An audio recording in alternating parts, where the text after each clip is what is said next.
Hey, welcome to the Reach More podcast. This week, I am sitting down with our executive pastor, Tim Perkins. How are you, Tim? I'm great. How are you? Good, Becca? good. Yeah, Well, we're talking about maximizing facilities. That's one of our three buckets of Reach More. And if you haven't watched any of the other episodes, if you haven't been around for the series, theridge.org/reachmore is kind of your one-stop shop for everything. But like I said, this week we're talking maximizing facilities. So kind of give us an overview, 10,000 foot, 30,000 foot, however 1,000 feet view you want to give us. However, I'll do 23,000. Okay, we'll take it. When we talk about maximizing our facilities, we're talking about this space that we're in. And specifically, what needs to be done here to even support the other efforts that we have, multi-site and Ridge Counseling Services, and also in maximizing our facilities, what do we need to do here to make this building more available for use in our communities?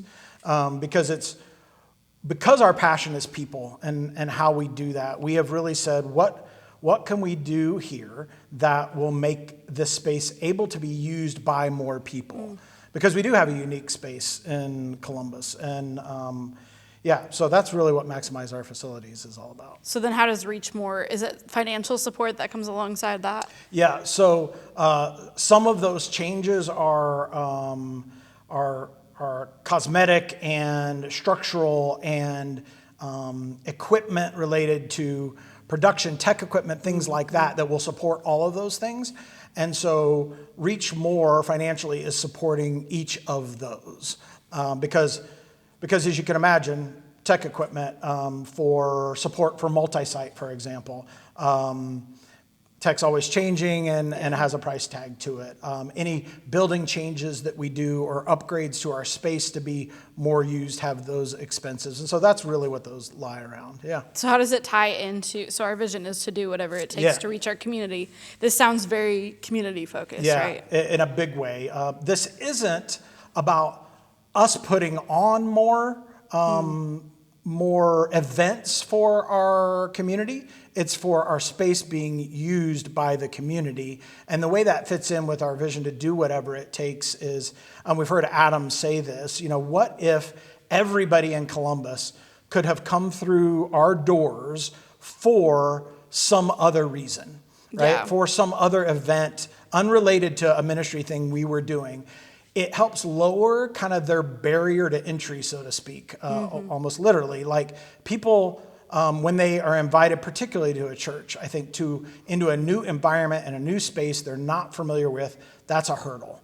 Like it can release some nerves if they, say for their company Christmas party, right? We hosted it and they were here, and then a coworker invited them here for church, or a neighbor invited them here, and they're like, oh yeah, I've already been there.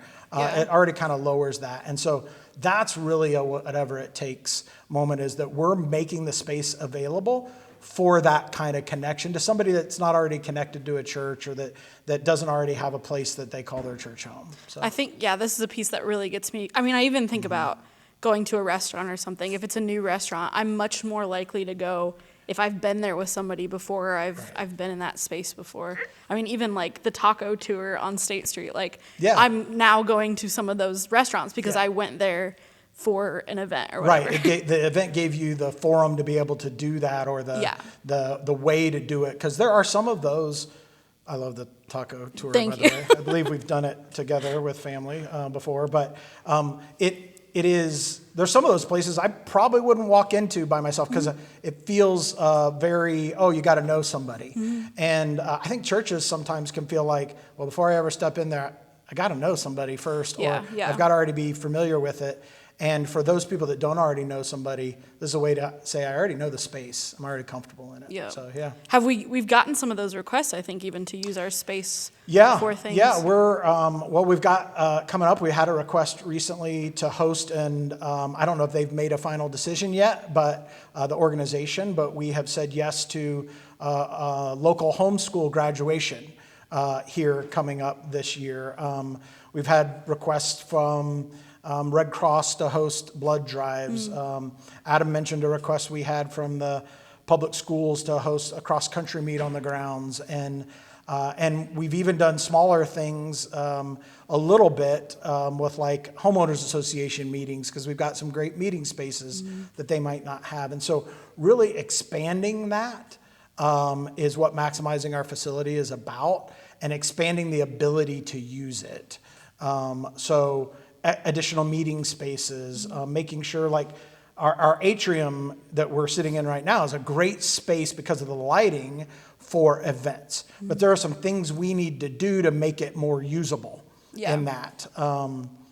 The hub is a great example of, it works great for what we have now, but if we want to step up the technology in there and even the convertibility of that space. Is convertibility a word? I think if it's not, it is now. If you have a convertible and you convert it, is that convertibility? Its right, is that the ability to be noun converted? form of that? Yeah, great question. We'll go with that. The convertibility of the hub space. There it is. Right? And so all of that plays into it. And there's a lot in there, but I've forgotten your question. Did I No, answer yeah, your you did question? it. Yeah. Right.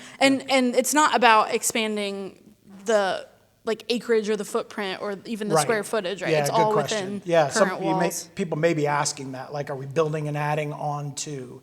That's not in the plans right now for that. But taking in the conference room is a great example. It's a great room, but we think we could create that in a way that it would be more available for counseling spaces, right? Which could also, in turn, for us, be used for group spaces if we wanted. More casual public meetings as well. That's just one example of the areas. Yeah, so it really ties into both of the other buckets too. I mean, even Ridge Counseling Services, being able to have more counseling spaces, and then multi-site when technology's upgraded it can help that piece. Yeah, I was just having a conversation today, and if this wasn't tied to maximizing our facility, people and reaching more people, there's a lot of the things that we would just put on hold. You know, we wouldn't, because we'd say, well, we'll wait until this is the way that it is. But when we see the direct connection to how it can impact people, both through multi-site and through Ridge Counseling and through people in our communities getting through the door, then it's 100% should be a part of this project. So, Well, and how cool, I mean, you mentioned a cross-country meet. Like, that's public schools here in our community. How cool would it be if some of these, like, I mean, public spaces or public organizations get to use our spaces. And I love that out of the box thinking of somebody that doesn't even go here, but that knows the space. And so we may think of some specific ways, but getting a call like that, and I thought, we just weren't in a position at the time, both volunteer-wise and staffing-wise, to be able to pull that off. But that's part of maximizing our facility, is building a volunteer base of people that are passionate about that to help us pull that kind of stuff off. So I would say if you're listening to this or watching this and you're like, man, I want to be a part of that, let us know, because that's what we're working to put together now, is a little bit of the, okay, what are the procedures, policies, and also how are we going to staff it so that we have somebody here that can help make it a great experience for those people that come from our community. And then as people learn that, they're out of the box thinking like the cross-country meet of, you've got great grounds here, we could do this. And that's phenomenal. That's great. Other idea. people might think of more ideas even than we could I love that. dream Yeah, up. I love that kind of stuff. Just kind of pushing the limits on what's possible and what we can do, and us being ready for that. Yeah. So, Are there other questions you've gotten about this specific piece of Reach More that's worth answering? Well, people have asked about, okay, so what are kind of the things we would do? And we have worked out probably like a top 25 list of what we could do. And the way we are going to approach that really is when we see what Reach More looks like and what your commitments have looked like through that, that will kind of green light projects as we go. And that'll help us determine how deep into that list we can go. And if we get all 25, and we could easily make a list of 35 to 50. But we've kind of said, okay, what are the areas that we're going to go after first? And very much a heavy part of that priority is the impact that they can make right away, the time that goes into them. but we'll just turn each one of them on as we see the commitments come in, and we're going to be wise and responsible with that. And that's how we'll determine it. Because a lot of these things, we know that God is leading us in that direction. And the commitments that come kind of help us determine at what speed we move, not whether or not we continue to move, because unless God says otherwise, we're continuing to move there. This just really helps support at the pace that we can do it. So, yeah. That's awesome. Yeah. Well, thanks for kind of filling us in on Yeah. that specific piece of Reach More. If you've got questions about Reach More, if you've got questions about financial commitment piece of that or anything, theridge.org/reachmore is your landing spot for all that. If you've got questions, also you can email us at info@theridge.org, and we'd love to follow up with you in that way and help answer questions you have along the way. We'll put all that in the show notes. I'll put it on the screen as well if you're watching this on video. But thanks again for being here for this week. We are talking about, I don't know what we're talking about next week. I think next week's kind of wrapping things up, so we'll see you for the last episode.